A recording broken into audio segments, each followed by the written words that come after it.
Shalom saudara yang kekasih Tuhan, selamat pagi. Senang rasanya bisa menyapa saudara kembali melalui channel Renungan Inspirasi pada pagi hari ini. Doa harapan saya bahwa saudara semua dalam keadaan sehat dimanapun mendengarkan renungan ini. Semua dalam keadaan baik, penuh dengan sukacita, diberkati Tuhan untuk sepanjang hari ini. Itulah doa saya untuk saudara semua yang mendengarkan renungan pagi ini dimanapun berada. Kita bersyukur saudaraku, kita masih diberi anugerah hari baru oleh Tuhan pagi ini. Tentu dengan berkat Tuhan yang baru juga yang bisa kita nikmati untuk sepanjang hari ini. Namun sebelumnya marilah kita berdoa terlebih dahulu, memohon pimpinan dan tuntunan Tuhan menyertai hidup kita di sepanjang hari ini. Mari kita berdoa saudara.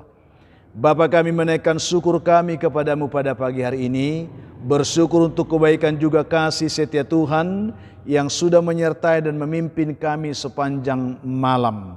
Juga sudah menganugerahkan kepada kami hari baru pagi ini. Berkati dan pimpinlah kami oleh Roh Kudus-Mu ya Tuhan, sehingga kami boleh berjalan dalam kemenangan Kristus di sepanjang hari ini. Dalam nama Tuhan Yesus kami berdoa. Amin. Puji Tuhan saudara, pagi ini kita akan mendengarkan kembali firman Tuhan yang menjadi dasar renungan kita. Yang saya siapkan satu ayat dari kitab Yehezkiel pasal 33 ayat yang ke-11. Saudara bisa membuka kitab saudara dan saya akan bacakan ayat ini untuk kita pagi ini, demikian bunyinya. Katakanlah kepada mereka, demi aku yang hidup, demikianlah firman Tuhan Allah. Aku tidak berkenan kepada kematian orang fasik, melainkan aku berkenan kepada pertobatan orang fasik itu dari kelakuannya supaya hidup. Bertobatlah dari hidupmu yang jahat itu.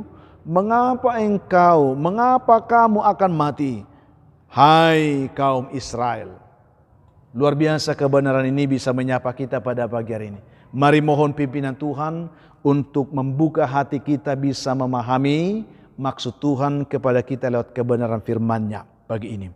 Topik renungan kita pagi ini yaitu bertobatlah. Itu yang akan kita renungkan pada pagi hari ini. Dikisahkan saudaraku bahwa sekelompok muda-mudi mereka sedang mengadakan penjelajahan ke dalam sebuah hutan terlarang. Namanya juga hutan terlarang, tentu berbahaya saudara. Hutan itu disebut terlarang karena medannya sangat berbahaya. Ada begitu banyak ancaman di dalam hutan itu yang membuat orang seringkali tersesat dan tidak jarang mereka meninggal dunia di sana.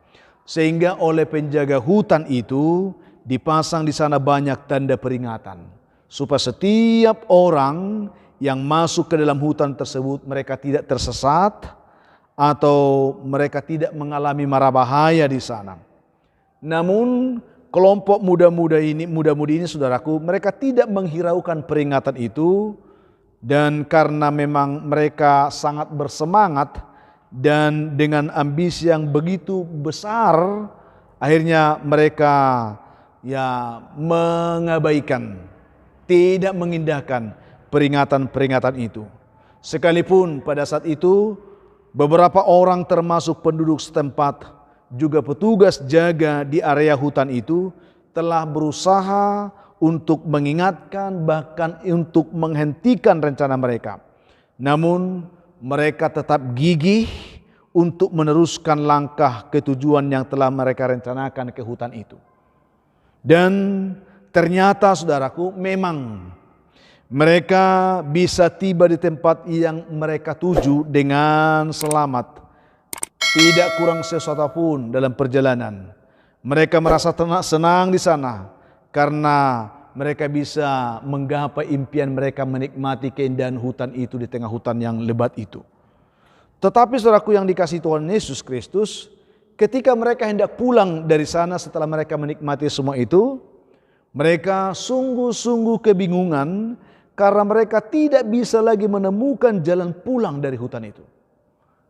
Ya, karena mereka tidak bisa lagi menemukan jalan pulang itu, mereka semua putus asa. Sekalipun mereka sudah berusaha dengan segala cara mereka tidak menemukan juga jalan keluar. Mereka akhirnya terjebak di tengah hutan terlarang itu. Akhirnya mereka semua tersesat, mereka semua terkurung dalam hutan tersebut sampai Mereka semuanya akhirnya meninggal dunia di hutan terlarang itu. Luar biasa saudaraku. Mereka merasa senang karena mereka bisa menggapai tujuan itu di sana. Tetapi itu ternyata jebakan dan akhirnya membinasakan mereka. Saudaraku yang dikasihi Tuhan, apakah mungkin Tuhan benar-benar meninggalkan umatnya dari konteks pembacaan kita hari ini? Apakah mungkin Tuhan begitu tega tidak lagi mengasihi mereka? Saya rasa ini pertanyaan atau pemahaman yang keliru. Karena ternyata Allah tidak pernah melakukan hal sejahat itu saudaraku. Ya, Dia adalah Allah yang maha pengasih. Dia adalah Tuhan yang maha baik. Justru umatnya itulah yang selalu meninggalkan dan pergi berpaling dari Tuhan. Memang saudaraku, Tuhan murka kepada mereka karena Ia menuntun mereka, tetapi mereka tidak mau dituntun. Tuhan membimbing mereka, mereka tidak mau dibimbing oleh Tuhan. Tetapi saudaraku yang dikasihi Tuhan, dalam murkanya, kalaupun Tuhan menghukum mereka, tetapi sesungguhnya Ia tidak pernah menghukum mereka untuk selama-lamanya. Ia kembali menuntun mereka, Ia kembali memanggil mereka supaya mereka mau bertobat dan berbalik kepada Tuhan. Sebagaimana firman Tuhan yang kita baca hari ini. Tuhan berbicara melalui Nabi Yehezkel. Katakan kepada mereka, demi Aku yang hidup, demikianlah firman Tuhan Allah, Aku tidak berkenan kepada kematian orang fasik itu, melainkan Aku berkenan kepada pertobatan orang fasik itu dari kelakuannya supaya ia hidup. Inilah isi hati Tuhan yang juga sampai kepada kita pada pagi hari ini. Tuhan tidak menghendaki kita binasa. Tuhan tidak menghendaki kita, menghendaki kita supaya kita mati tersesat. Tidak. Sehingga dikatakan bertobatlah. Bertobatlah dari hidupmu yang jahat itu. Mengapa kamu harus mati? Ya, hai kaum Israel. Ini merupakan sebuah peringatan keras yang diberikan Tuhan kepada umatnya dan juga diberikan Tuhan kepada kita pada pagi hari ini. Mari saudaraku, kita membuka telinga untuk mendengarkan teguran Tuhan ini. Saya tidak tahu seberapa sering saudara telah berpaling, seberapa sering saudara telah meninggalkan Tuhan, atau seberapa sering saudara telah melukai, bahkan menduka citakan hati Tuhan, sehingga saudara tersesat dan hidup dalam kegelapan dunia ini.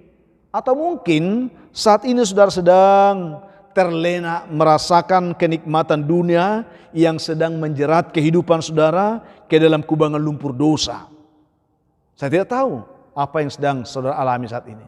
Saudara pergi meninggalkan Tuhan seperti tadi, menikmati apa yang ditawarkan oleh dunia ini. Ternyata itu membuat saudara terjebak. Hati-hati saudaraku, bertobatlah dikatakan Tuhan. Ingatlah saudaraku, Tuhan mengasihimu. Jangan mengeraskan hati. Tuhan mengasihimu. Dia tidak menginginkan engkau tersesat dan binasa oleh karena kebodohanmu. Bertobatlah dikatakan. Tinggalkanlah semua perbuatan kedaginganmu yang selalu menyakiti hati Tuhan dalam kehidupan ini. Mendekatlah kepada Tuhan. Ya. Sehingga kita bisa lihat sini, Tuhan akan mengulurkan tangannya kepadamu. Tuhan akan menuntun engkau kembali dan Dia akan melepaskan engkau dari kutuk dosamu, melepaskan engkau dari segala penderitaanmu, dari semua beban berat yang menyusahkan hidupmu, yang membuat engkau tenggelam dalam lumpur dosa dan kematian itu. Saudara yang dikasihi Tuhan, dengarlah, Yesus pun pernah berkata, saudaraku, marilah kepadaku hai kamu semua yang letih lesu dan berbeban berat, Aku akan memberikan kelegaan kepadamu. Bukankah ini sapaan kasih dari Tuhan untuk kita semua? Mari saudaraku yang dikasihi Tuhan, berhentilah, dengarkanlah suara Tuhan ini. Berdiam dirilah dulu sebentar. Berhentilah dulu sebentar saudaraku. Duduklah dulu sebentar. Buka telingamu sebentar. Tuhan mengasihi engkau. Saya tidak tahu seberapa dalam saudara telah terjerumus dalam dosa saat ini. Tetapi Tuhan berkata, Tuhan tidak menghendaki engkau binasa karena dosamu. Tuhan mau supaya engkau berbalik dari kejahatanmu, supaya engkau beroleh hidup. Bertobatlah, bertobatlah. Jangan engkau pilih mati, karena Tuhan menyediakan kehidupan kepadamu. Mari saudaraku, kita terima kebenaran ini. Bertobatlah. Itu yang kita terima pagi ini. Saya tidak bisa mengetahui apa yang sedang saudara pergumulkan saat ini. Tetapi sesungguhnya Tuhan tahu itu. Itu sebabnya firman Tuhan ini berbicara kepada saudara. Kalau secara khusus saudara saat ini disapa Tuhan, jangan keraskan hatimu. Lembutkan hatimu. Dengarkan suara Tuhan. Datang kepada Tuhan. Maka Tuhan akan menolong engkau. Dan akan memberikan kehidupan kepadamu. Itu yang kita syukuri pagi ini. Mari kita berdoa. Memohon kekuatan Tuhan supaya kita dituntun kepada pertobatan yang benar. Kepada kehidupan yang lebih berkenan kepada Tuhan. Kita berdoa saudara. Bapa, kami mengucap syukur untuk kebaikan juga kasih setia Tuhan yang kami terima pagi ini. Yang telah menyapa kami dengan luar biasa. Karena kami tahu kami orang yang seringkali meninggalkan Tuhan, menduka citakan hati Tuhan. Seringkali kami lebih memilih menikmati keinginan-keinginan daging kami dan kenikmatan dunia yang membuat kami terjerumus dalam lumpur dosa yang membinasakan kami. Berkatilah umat Tuhan dimanapun mendengarkan renungan ini. Yang lemah Tuhan kuatkan, yang tidak berdaya Tuhan angkat mereka kembali. Yang putus asa Tuhan berikan penghiburan. Yang terjatuh oleh karena dosa dan kepelanggarannya, Tuhan tuntun mereka kembali. Yang berduka cita dihiburkan. Hamba terus mau berdoa untuk umat Tuhan yang bergumul karena sakit penyakit. Hamba mohon kepadamu, dimanapun mereka saat ini sedang berseru kepada Tuhan, dengarkanlah seruan mereka Tuhan. Tumpangkan tanganmu bagi mereka, jamah mereka, pulihkan dan sembuhkan mereka semua. Dalam nama Tuhan Yesus dan oleh bilur-bilur Kristus, biarlah kesembuhan itu diterima dan dialami oleh semua umat Tuhan yang membutuhkan kesembuhan pagi ini. Hamba doakan umatmu yang sedang bergumul mencari pekerjaan, Tuhan berkati. Yang mengharapkan jodoh diberkati Tuhan. Yang mengharapkan keturunan pun diberkati Tuhan. Hamba doakan juga anak-anak kami yang bergumul dalam pendidikan, mulai dari TK sampai perguruan tinggi.